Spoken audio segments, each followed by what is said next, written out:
एक ऐसा पैगंबर भी दुनिया में आया था जो बिना बाप के पैदा हुआ, जो बीमार लोगों को अल्लाह के इज़्न से शिफा देता था, जो अंधों को देखने की ताकत देता था और जिसने बचपन में ही लोगों से बात करके अपनी माँ की पाक दामनी साबित कर दी।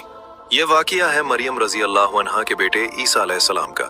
सब कुछ तब शुरू हुआ जब मरियम रजी अल्लाह अन्हा तन्हा इबादत में मशगूल थीं। अचानक उनके सामने एक अजनबी शख्स नजर आया। मरियम घबरा गईं और बोली, मैं तुमसे रहमान की पनाह मांगती हूँ, अगर तुम अल्लाह से डरते हो तो मेरे करीब मत आओ। मैं तुम्हारे रब का फरिश्ता हूँ और तुम्हें एक पाक बेटा देने की खबर देने आया हूँ। मरियम रजी अल्लाह अन्हा हैरान रह गईं। उन्होंने कहा, मेरा बेटा कैसे होगा? अल्लाह के लिए ये बहुत आसान है। और फिर अल्लाह के हुक्म कुन से एक अजीम मोजिजा हुआ। ईसा अलैहिस्सलाम का वजूद मरियम रजी अल्लाह अन्हा के रहम में आ गया। लेकिन वक्त के साथ मरियम को सबसे बड़ा डर सताने लगा। लोग क्या कहेंगे? बिना बाप के बच्चे को कौन मानेगा? जब पैदाइश का वक्त करीब आया तो मरियम रजी अल्लाह अन्हा तन्हा एक खजूर के दरख्त के पास चली गईं। दर्द के लम्हों में उनके दिल से निकला, काश मैं इससे पहले मर गई होती और भुला दी गई होती। मगर अल्लाह की रहमत नाजिल हुई और वहीं ईसा अलैहिस्सलाम पैदा हुए।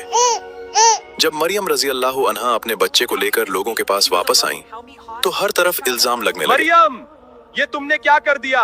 तुम्हारे माँ बाप तो नेक थे। मगर मरियम रजी अल्लाह अन्हा ने कुछ नहीं कहा, सिर्फ बच्चे की तरफ इशारा कर दिया। हम एक बच्चे से कैसे बात करें? और उसी लम्हे एक और मोजिजा हुआ। पालने में पड़ा छोटा सा बच्चा बोल उठा, मैं अल्लाह का बंदा हूँ, उसने मुझे किताब दी है और मुझे पैगंबर बनाया है।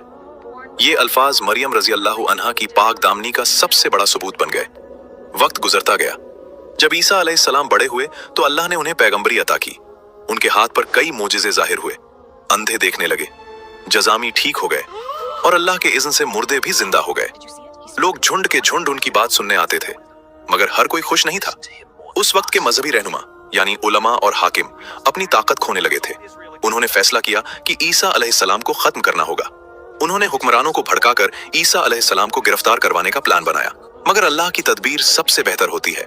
जब दुश्मन उन्हें पकड़ने आए, अल्लाह ने ईसा अलैहिस्सलाम को अपनी हिफाजत में आसमान की तरफ उठा लिया और जो उन्हें पकड़ने आए थे वो अपनी ही साजिश में फंस गए। ईसा अलैहिस्सलाम दुनिया से चले गए, लेकिन वाकया यहीं खत्म नहीं होता। इस्लाम के मुताबिक ईसा अलैहिस्सलाम अभी जिंदा है और आसमान में है और एक दिन वो दोबारा दुनिया में वापस आएंगे, जुल्म को खत्म करने के लिए, सच को जाहिर करने के लिए। सवाल ये है, अगर वो कल वापस आ जाए तो क्या हम उन लोगों में होंगे जो उनका साथ देंगे? इस वाकये को शेयर करें।